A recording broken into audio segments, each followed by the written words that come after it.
For this pattern, we're going to create a simple broken leather texture pattern for the wall, and we can use this on ceilings. We're using nothing more than an ordinary sponge, and what we're going to do then is put the sponge inside a polythene bag, and then just pull the bag taut, like so.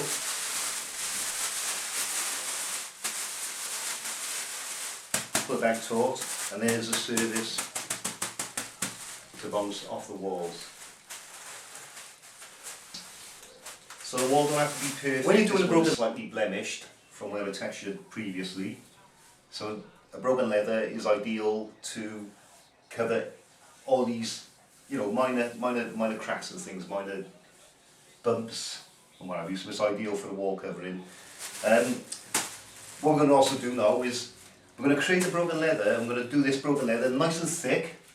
It's going to look messy when we're doing it.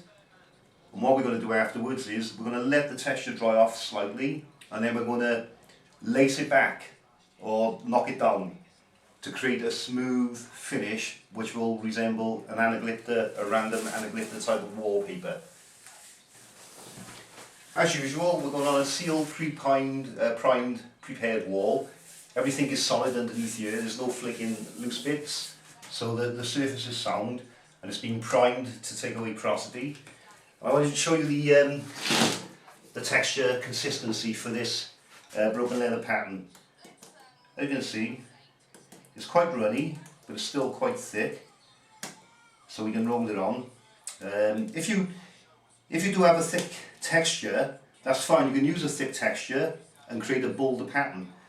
But this one, we're using for this now. This is ideal for what I'm going to use today. Just show you. There we are. So load the roller.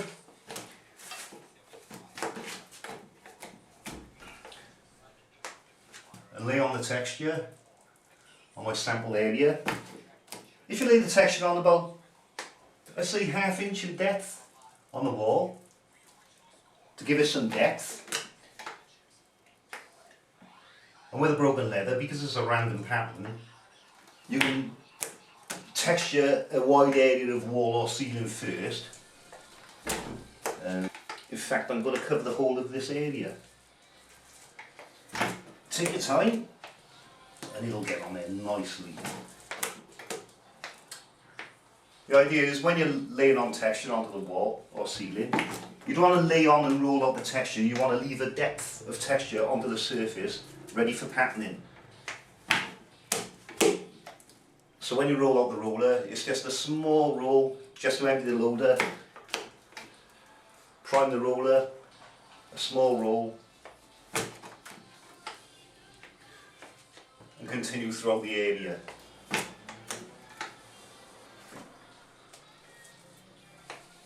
Go right to the edges.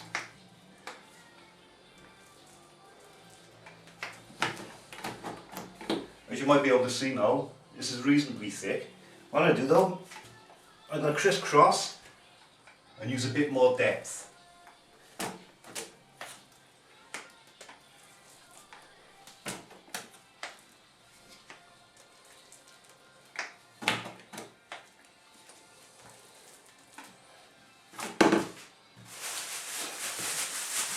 Now using a sponge in the bag, pull taut. We're just going to prime this into the texture just to coat it.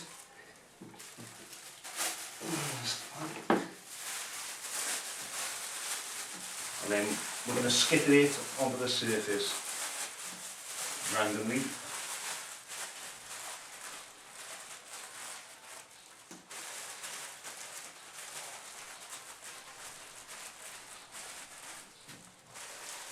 Nice and gently, take your time. Put quite a few twists and turns in it to give it a nicer pattern. You can even use your other hand.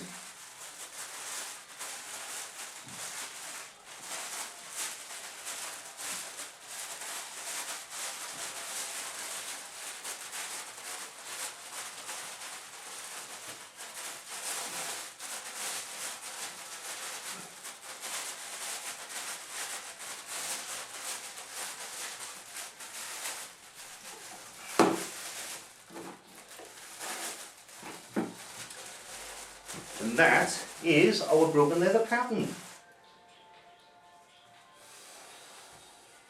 It's a little bit messy. This is our broken leather pattern. Let's have a look. This is just a random pattern. Sometimes some texturers will leave this as a finish, especially on ceilings. You can see there's quite a bit of depth on there. And it's just random.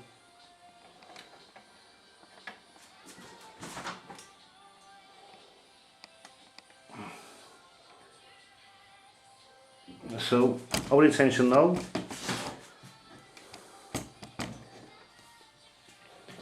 right, I'm going to leave this settle and go off now for about 10, 15, possibly 20 minutes. We'll see now, we'll do the touch test.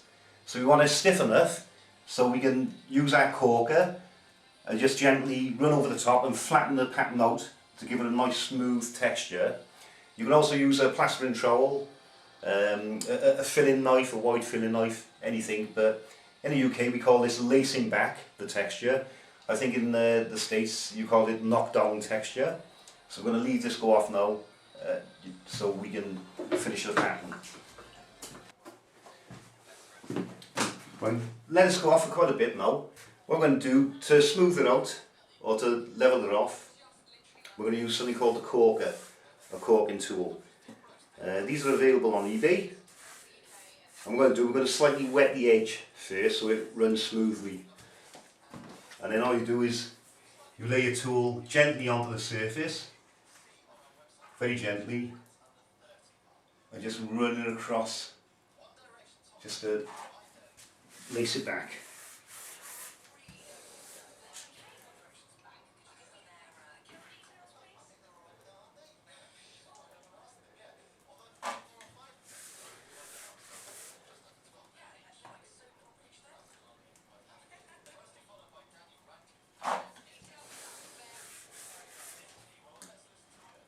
Only gently, just float it over the surface, depending on how stiff the texture has gone off.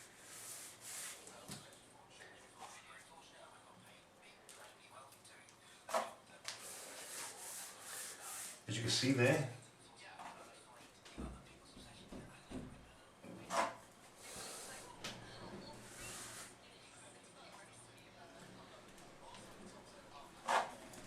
if you want to apply a bit more pressure, you're going to make the pattern flatter. But it's still going to be bold because you put it on bold in the first place.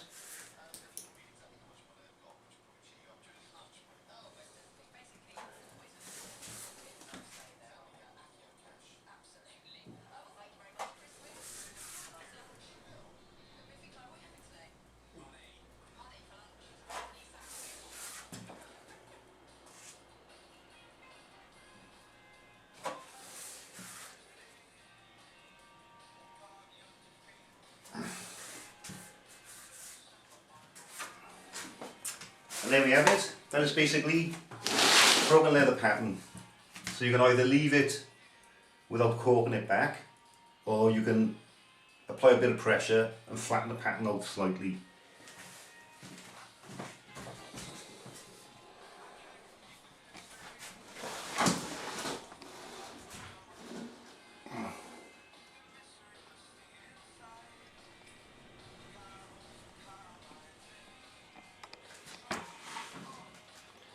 It makes an ideal covering for covering bad surfaces on walls and ceilings. And they also use this kind of pattern on site work in the UK. And it's so easy to patch in when you have a damaged broken leather pattern. So easy to patch in using a sponge and the methods I've shown you here.